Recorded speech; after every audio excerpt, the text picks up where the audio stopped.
The transfer window is just closed, and we have had the most outgoings in Scotland.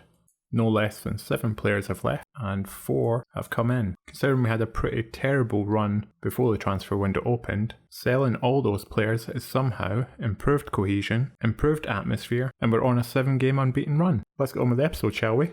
This is part 5 of Bottom Club to Top Club, and we've finally managed to move on a lot of the deadwood. You can see also at the start of January, when the transfer window opened and we started to sell players, we went on a 2-1 victory against Edinburgh City, followed by a 3-0 win against Stenhousemoor. You see Ryan Donnelly again scoring 4 goals in those 2 games. Elgin City, another 3-0 victory, Ryan Donnelly getting another. We also played our Scottish Cup 4th round tie. It was against a lower league team, so I didn't show that on this episode. I thought we'd follow it up with the next round. We won 3-2 there. It was actually a bit of a poor performance, but we did go through with David Wilson scoring 2 and Ryan Stott scoring 1. We then had another victory against Cowdenbeath, which was a 2-1 victory, Ryan Donnelly and Ryan Stott scoring.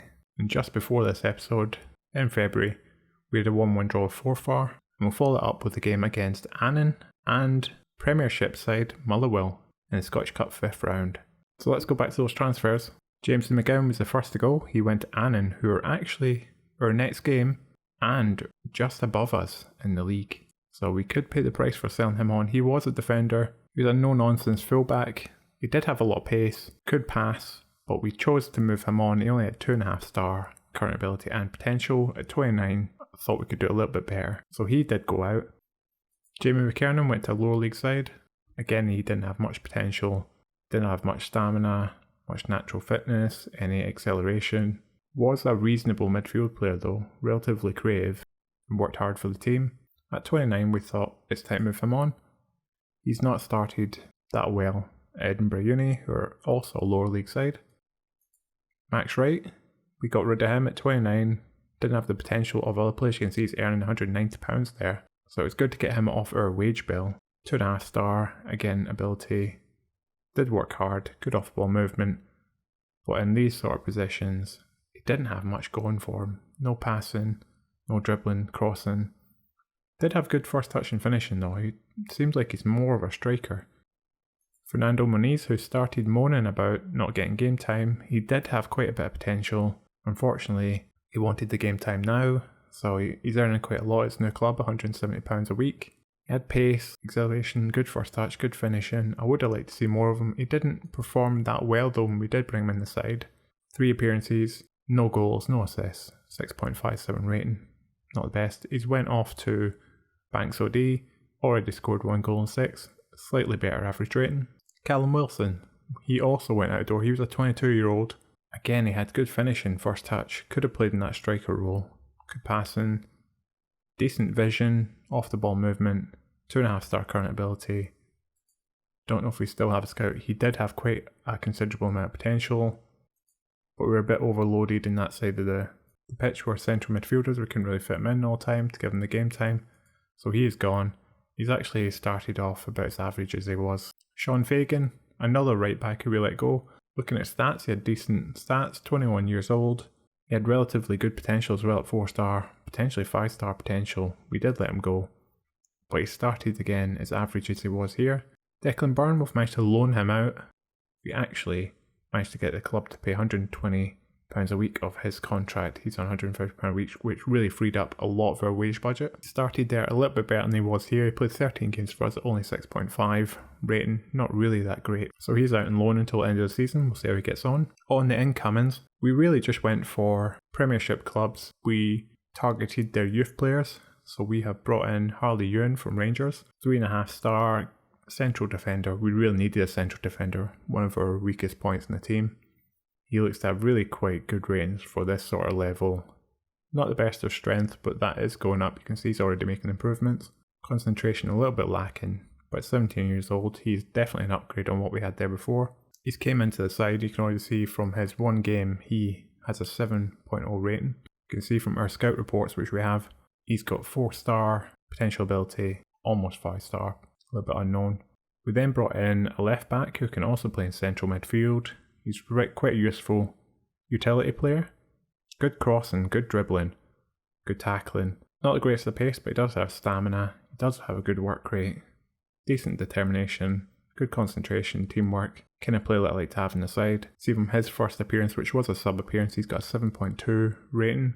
He did cost us quite a considerable amount of money though. All that money we freed up in the wage budget we basically spent on bringing in this left back at £240 a week.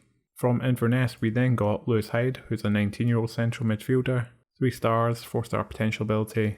Again, he's got good work rate, good determination, decent pace, stamina, actually has really good finishing, first touch, dribbling. Could play as a really good box to box actually, which we may consider using him as. Our last incoming was Aidan Smith, and he's actually a sign-in. We did put a lot of money towards him, so he's costing us £200 a week.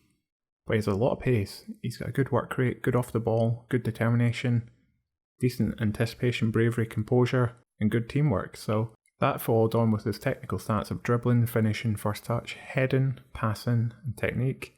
Him coming in from that left-hand side, especially in the current match engine, which is really favouring headers and just being quite strong on that side. I think he's going to be pretty useful for us. 3 stars, 4-star potential ability as well. He's got room to grow at 24. And he came in from Annan. So we took that from our competitors and we sold them one of our defenders. Seems like quite a good deal for us so far. You can actually see that since he's been in the team, he's not the best of ratings. He's played 2 games for us, 6.75, but has scored a goal. So the verdict is very much still to wait on him to fulfill his potential here, and hopefully it's just a bedding in period that is required.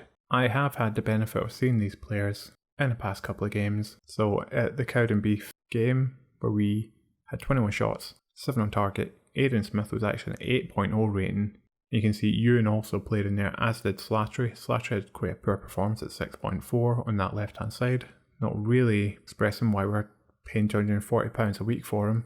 Hyde also came in at a 6.9, but all of our front 4, we've only really changed one of them, were fantastic in this game. And David Wilson's really come into his own since we moved him into that attacking midfielder role. Against Forfar again, Aidan Smith had a good game, 7.5. So actually, I don't know why his rating's not quite good. Maybe I wasn't looking at the right one. Ewan again, Slattery played. Slattery again was poor in this one. It's £240 a week. Hopefully this is just bedding in period again. Oh, I was just reading the wrong one. Yep, typical. So he's actually the 7.0 rating. And his average for us though is 7.75. I've probably been reading that wrong in the whole one. I've actually got my microphone right in front of my face, which doesn't help. So we're going to head into the Annan game, and you can get to see some of these new signings in the team. And for this game, we're actually going to bring in Smith back on the left-hand side, just because Slattery's not really been living up to his potential so far. So he falls out the squad due to those poor performances. And the team that we're going to go with in this quite a crucial tie, before we even get into this, you'll see essentially 2 stands like this. Kelty Hearts, who have beaten us in 3 occasions now, really run away with the league at 59 points. Stirling are just behind them with 53. Then you've got a whole bunch of teams here. So that 5 teams are roughly around the same sort of points tally, all fighting for that last spot to get into the playoff place.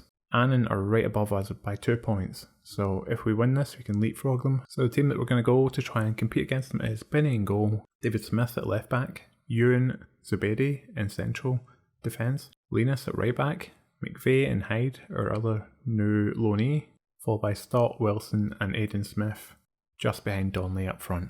You can see Linus is actually unhappy. I failed to strengthen the right attacking side of midfield. That's upset him. What I then said after that didn't make it any better, and it's not looking good with him at the moment. Hopefully he just needs time. And in this league, every team plays each other 4 times. We've already played Kelty Hearts 3 times, lost all those games. I believe we may have played Annan twice and lost both those games also.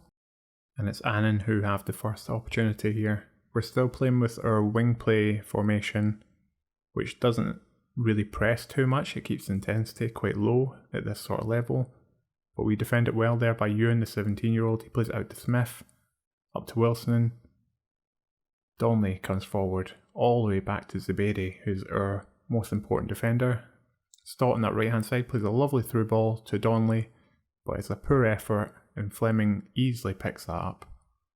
We try a long ball out to Donnelly, doesn't quite get it, but McVeigh has it now. Back to Stott, quite a creative force, comes forward down this right hand side to Linus. cuts back inside to Wilson, and Wilson gets forward and scores. That's where he's been so important for us lately. He just runs past that line of defence, gives us that second attacker, and can finish quite well. You see this Stott and Linus being really quite important. Stott the creative force with the pass in there, and then a well-placed finish by Wilson. We can see we have the potential here to move up above Edinburgh City, putting a little bit of pressure towards them as they have another game to play after this one. But Annan come back here at 22 minutes with a headed effort from a free kick. We have to say it's a bit of a poor piece of defending. He wasn't marked at all, Swinglehurst. Gave him a lot of free roam there. That's really quite worrying. I'll need to have a look at our set piece defence here. Linus with a throw in on this right hand side. McVeigh back out to Linus. He gets the cross in, but the defender clears it. Smith puts it back into Smith number 2, and Stott gets in at the back post, and he heads it in. We return to being 2-1 ahead.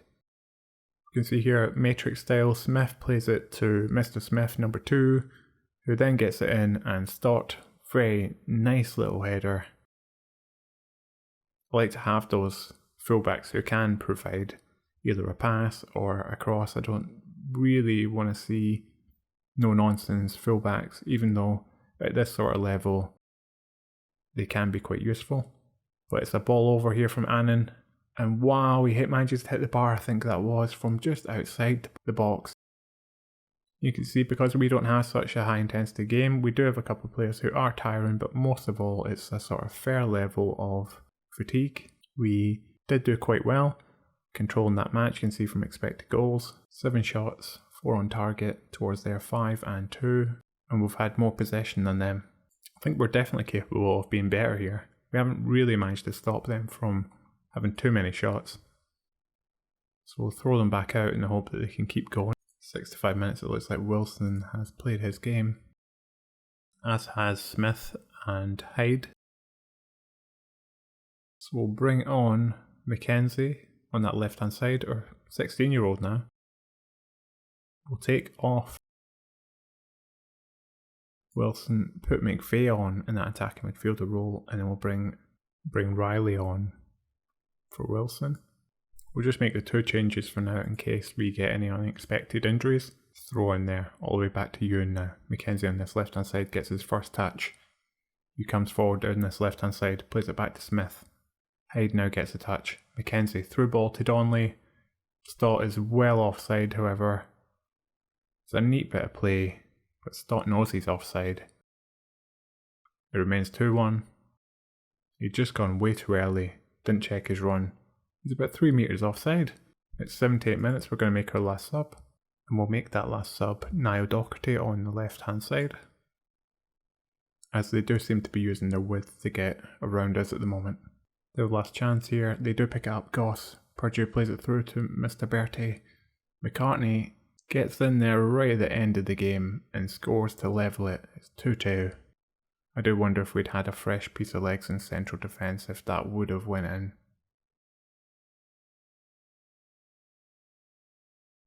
It's a bit of a hard result to take, that one, because of the part in the play and how much we controlled the match. But in the big picture, we've gone from being relegation favourites to matching it with a team in the top 3. So we've definitely made improvements. So we didn't really take our chance to move ahead of Annan in that game.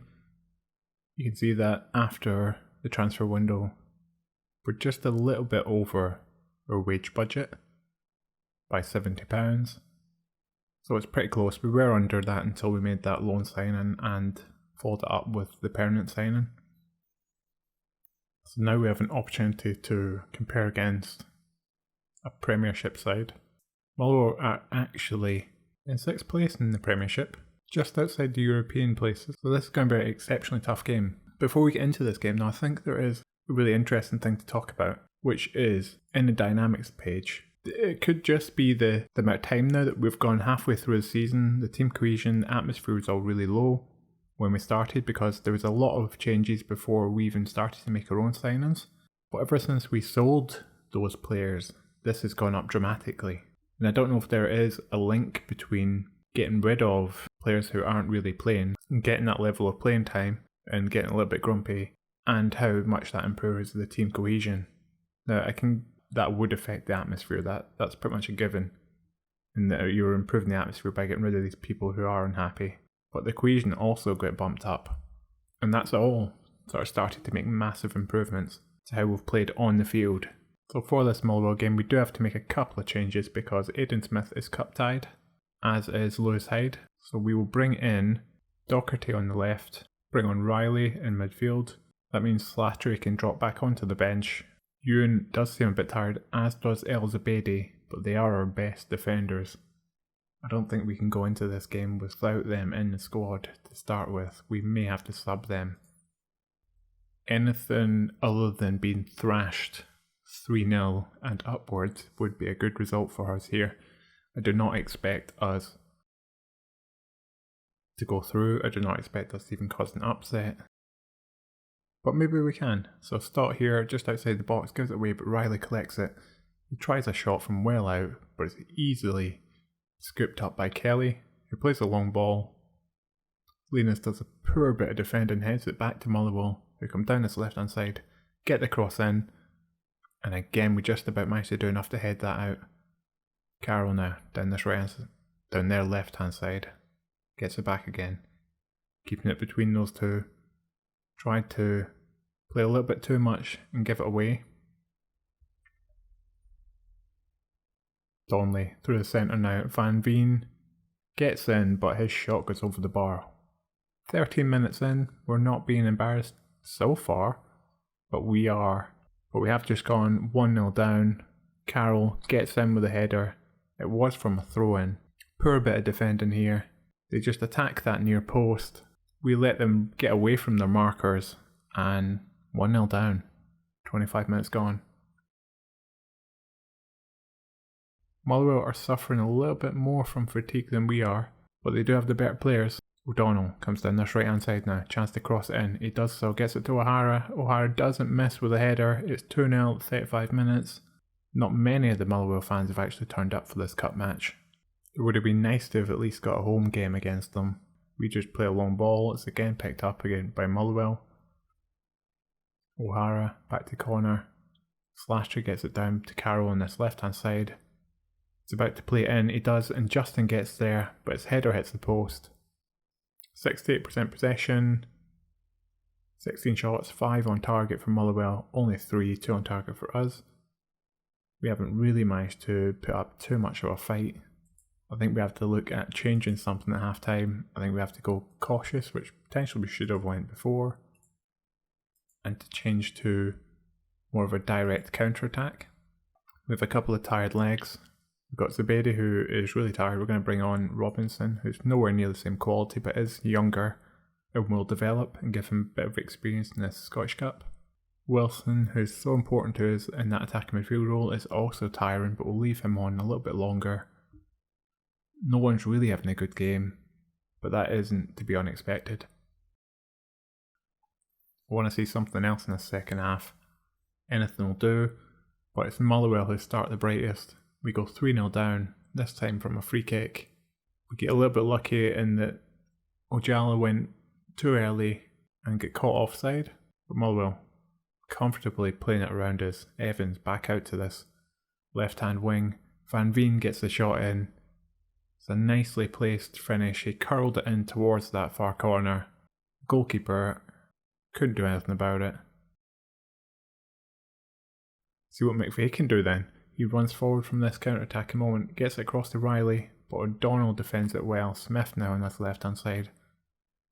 Breaks through, back to Riley, all the way back to Ewan, to Wilson, Docherty. Opportunity to come through, but it's a very poor cross, and Kelly scoops that out there. Quickly plays a long ball, which we do manage to defend. We get it over the top of their defence, and Stott gets in. Is it a consolation goal? It looks like it will count. We do get a consolation goal. Stott, who scored it, has been so important to us so far in these last 8 or so games. Gets in there. Nicely placed finish. That directness of attack really worked for us there. We have a couple of players that aren't performing so well, so we are going to bring off Ewan. Will just have to keep playing on, even though he's tired. We will bring off Smith, who is having a very poor game. We'll bring on Doherty. We'll also take off Kyle Doherty and bring on McKenzie. He can get a bit of experience in this sort of level. Another corner comes in. Simple header. That's 3. Oh, actually it's a free kick. Again, my microphone is blocking the view. Free kick comes in. Simple header, not defended well enough. 4-1 defeat. So far on the cards, it could get a little bit worse. Ewan and Cammy Binney not having a good game. Could suggest that they're not good for big games. David Wilson absolutely knackered out there in attacking midfield. We did a little bit better in that second half, but we weren't expecting much from this game at all. There was a few standout performances, so Stott on the right, McKenzie did okay when he came on, Riley did well in that central midfield. Doherty not awful on the left. The rest of them either average or below average. So we do get knocked out in that 5th round, but it means that we can focus on the league now and trying to creep into these top 4 places. When you look at the first half of the season, the results put us down in around 6th place. In the second half of the season, you can actually see that we're the formed team at the moment. The changes that we've made just by getting rid of players and bringing in a couple and bringing in a few young players in addition to those. Also that cohesion and the club atmosphere just generally getting better. We suddenly have gone on this really good run. It's looking good. From those 7 games now in the second half, 4 wins, 2 draws and 1 loss. So we should be hoping to creep well into those top 4 places now. And that's why I'm not worried about the Annan game. We have to beat everyone below us now in the league and around mid-table. Last 5 games, we're top. Our home record is 5th, our away record, again 5th. You look at media prediction now, we've gone from 8th up to 5th. So we do have Stirling next, but I think we'll come back for our game against Edinburgh City and Kelty Hearts. We'll play that double game in the nest episode. Stranraer is a game we look to win. Stirling's going to be a lot tougher, that's the same as Annan. A draw would be a good result there. So this is where we'll leave this episode. I hope you've enjoyed it. If you have, please give the video a big thumbs up, subscribe to the channel for future content, and thanks for watching.